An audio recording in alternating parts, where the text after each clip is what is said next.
Hi guys, आज का chapter है हमारा ग्लिम्पसेस ऑफ इंडिया का पार्ट 3 टी फ्रॉम आसाम। तो गाइस इस चैप्टर में टी के बारे में ही बताया गया है और टी सबसे ज़्यादा आसाम में मिलती है, इसीलिए टी फ्रॉम आसाम।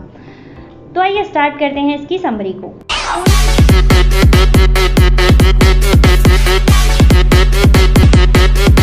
राजवीर और प्रज्वल नाम के दो फ्रेंड्स होते हैं, वो आसाम की यात्रा पर जाते हैं। तो राजवीर और प्रज्वल रास्ते में उन्हें एक चाय वाला मिलता है जो कहता है चाय गरम। तो उन्हें भी चाय पीने का मन होता है, वो लोग भी 2 कप चाय खरीद लेते हैं। 2 कप चाय खरीदने के बाद राजवीर और प्रज्वल बैठकर चाय पी रहे होते हैं। तभी राजवीर प्रज्वल को बताता है कि हमारे संसार में 80 करोड़ कप चाय रोज पी जाती है। ये अगर हम इसका नंबर देखें ना तो काफ़ी बड़ा रहता है। वैसे हमें नॉर्मली नहीं पता होता इतनी ज़्यादा चाय भी पी जा सकती है। अब राजवीर जो था वो चारों तरफ के नज़ारों की मजे ले रहा था, बट जो प्रज्वल था वो अपनी जासूसी वाली बुक्स को पढ़ने में लीन था। राजवीर बाहर की हरियाली को देख रहा था और चारों तरफ धान के खेत थे, चाय की झाड़ियाँ ही झाड़ियाँ दिखाई दे रही थी जहाँ तक आंखें जाती थी। और सामने राजवीर की जहाँ तक देख रहा था वहाँ पर एक धुंधली सी बिल्डिंग दिखाई दे रही थी उसको, जो क्या थी, चाय बागान थी। ठीक है, जहाँ पर चाय का सारा ये प्रोसीजर किया जाता होगा वही बिल्डिंग थी वो। अब चाय के बारे में बहुत सारी कथाएं बताते हैं वहाँ के लोग कि चाय कहाँ से आई। असल में किसी को नहीं पता कि चाय कैसे बनी और क्यों बनी।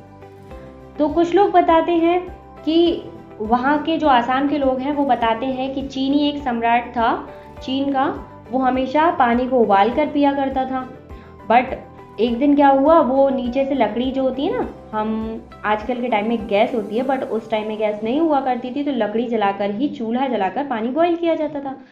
तो उस लकड़ी के पत्ते उबलते हुए पानी में गिर गए, तो उस पानी का जो टेस्ट था वो भी चेंज हो गया और खुशबू आने लगी और कलर भी चेंज हो गया। तो कुछ लोग ये कहानी बताते हैं और कुछ लोग बताते हैं कि एक बुद्ध के भिक्षुक थे, बोधि धर्म के, उन्होंने कुछ प्रण किया होगा कि मतलब मैं नहीं सोऊंगा ऐसा। तो अब उन्हें नींद आने लगी तो उन्होंने क्या किया, अपनी पलकें काट कर फेंक दी। तो जो पलकें काट कर फेंकी, उन्हीं पलकों से 10 चाय के पौधे उगाए। ठीक है, और उन्हीं चाय के पौधों को गर्म पानी में डालकर अगर आप पिएंगे तो चाय पीने से नींद नहीं आती है, ऐसी कहावत है। तो कहा जाता है उस भिक्षुक की पलकों द्वारा उन पौधों का निर्माण हुआ। बट ये सब कहावतें और दंत कथाएं आप कह सकते हैं। असल में किसी को नहीं पता कि इसका रीज़न क्या रहा था। अब राजवीर और प्रज्वल ने बताया कि पहली बार चीन में चाय कब पी गई थी, 27 ईसा पूर्व पी गई थी। चाय और चीनी जो शब्द हैं वो चीन से ही लिए गए हैं।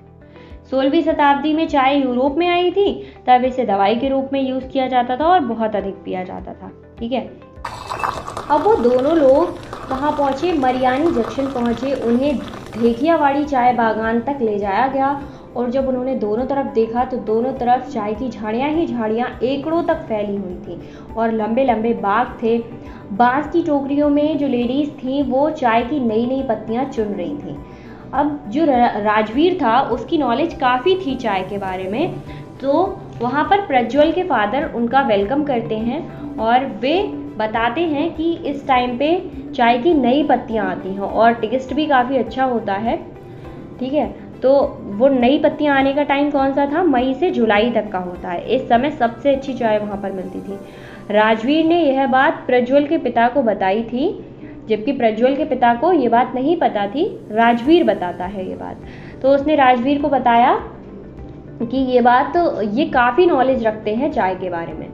तो राजवीर कहता है आगे चलो और तुम्हें और ज़्यादा नॉलेज मिलेगी इसके बारे में, चाय के बारे में और ज़्यादा जानने को मिलेगा, प्रज्वल से कहता है। तो ये थी उनकी एक यात्रा की छोटी सी टुकड़ा जो कि आपको यहाँ पढ़ने को मिला। आई होप आपको स्टोरी समझ आई होगी। मिलते हैं नेक्स्ट वीडियो में न्यू चैप्टर के साथ। इसके 3 पार्ट पूरे हो चुके हैं गाइस। और हाँ, अगर आपके फ्रेंड्स को इसकी ज़रूरत है तो शेयर कीजिए, लाइक शेयर सब्सक्राइब कीजिए।